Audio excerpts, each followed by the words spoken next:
High viewers. ఏదో సినిమాలో ఒక రాజకీయ నాయకుడికి సంబంధించి ఒక చిన్న లైన్ తన పెద్దవాళ్ళు చెప్తూ ఉంటారు. రాజకీయాల్లో రాణించాలంటే మరీ ముఖ్యంగా అధికారంలో ఉన్నప్పుడు ముందు బిర్యానీ పెడతామని చెప్పేసి హామీలు ఇవ్వాలరా, అధికారంలోకి వచ్చాక వాళ్ళకి బిర్యానీ పెట్టొద్దు, కడుపు మార్చు, ఆకలి తలల్లాడుతూ ఉంటారు. బిర్యానీ పెట్టకపోయినా పర్లేదయ్యా, పచ్చడి మెతుకులని పెట్టయ్యా, అల్లలాడిపోతున్నావయ్యా అంటారు. అప్పుడు నువ్వు పచ్చడి మెతుకులేం పెట్టద్దు, జస్ట్ పప్పు అన్నం పెట్టి చాలు. వాళ్ళు పచ్చడి మెతుకులని పెడితే చాలనుకున్నావు, పప్పు అన్నం పెట్టాడు ఎంత మంచోడు అనుకుంటారు. మరల ఎన్నికలు వస్తాయి, వెళ్ళు, నేను మీ అందరికి పప్పు అన్నం పెట్టానని చెప్పు, అవును నిజమే కదని నమ్ముతారు, ఓట్లేస్తారు, మరల అధికారం రావచ్చురా అంటారు. ఇదంతేంటి? 2019 ఎన్నికలకు ముందు మెగా డిఎస్సి 18,000 20,000 పోస్టులు ఖాళీగా ఉన్నాయి. ఈ ప్రభుత్వం చేతకాల మేము రాగానే ఇస్తాం మెగా డిఎస్సి. ఎవ్రీ ఇయర్ ఖాళీలు వస్తూ ఉంటాయి కదా, మరలే కంప్లీట్ చేస్తూ ఉంటాం డిఎస్సీలు ఇచ్చి. ఒక్క డిఎస్సి లేదు. ఇప్పుడు ఈరోజు క్యాబినెట్ అప్రూవల్ పొందింది డిఎస్సి ఇవ్వడానికి. ఎన్ని పోస్టులు రా బాబు అంటే 6,100 పోస్టులు. మరల అప్రూవల్ అయింది కదా, నోటిఫికేషన్ మరల ఇవ్వాలా, రేపా ఎప్పుడు వచ్చిందో తెలియదు.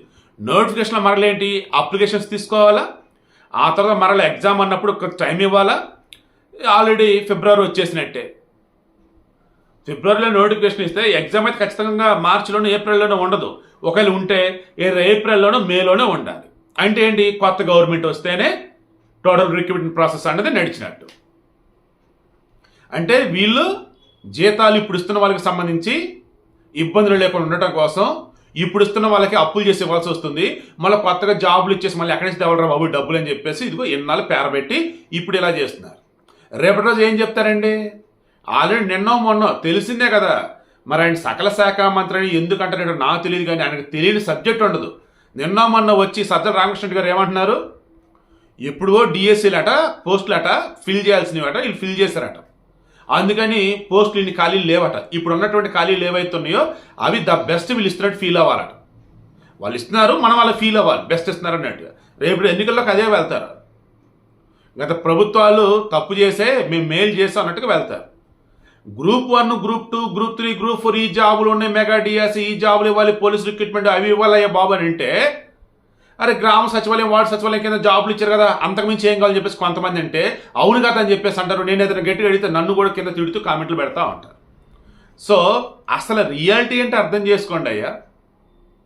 వీళ్ళు మెగా డిఎస్సి అని చెప్పేసి 2019లో ఇస్తానని డిఎస్సి ఏది 18,000 20,000 పైగా పోస్టులు ఉన్నాయని చెప్పేసి గతంలో చెప్పింది వీళ్ళే కదా. ఏమైనా ఆ పోస్టులు అండి 6,100 పోస్టులో డిఎస్సి అంటే, అది కూడా ఎన్నికల నోటిఫికేషన్ రాబోతున్న మూమెంట్లో డిఎస్సి ఏంటి, ఆ ఎన్నికల నోటిఫికేషన్ వస్తున్న మూమెంట్లో డిఎస్సి ఇచ్చేసి అప్లికేషన్స్ వీళ్ళంతా పెట్టిన తర్వాత ఎగ్జామ్ ఎప్పుడు కండక్ట్ చేస్తారు, తర్వాత వచ్చేసి రిక్రూట్మెంట్ కంప్లీషన్ ఎప్పుడు అవుతుంది? నాకైతే నిజంగా చెప్తున్నాను కదా, పాపం డిఎస్సి కోసం ఎదురు చూస్తున్న వాళ్ళు ఎవరైతే ఉన్నారో భయంకరమైన కోపంతో ఉన్నారు. ఈ ప్రభుత్వానికి బుద్ధి వచ్చేలాగా మాట తప్పి మడమ తిప్పి మోసం చేసినటువంటి వీళ్ళని ఏం చేయాలో అది ఎన్నికల్లో ఓటు ద్వారా నిరూపిస్తారని నేనైతే కోరుకుంటూ ఉన్నా. కాదు కూడదు సంక్షేమ పథకాలు మా ఇంట్లో డబ్బులు వచ్చినాయి చాలు కూడదు అవి చాలరా బాబు అనుకుంటే హ్యాపీగా మీకు నచ్చింది చేయండి.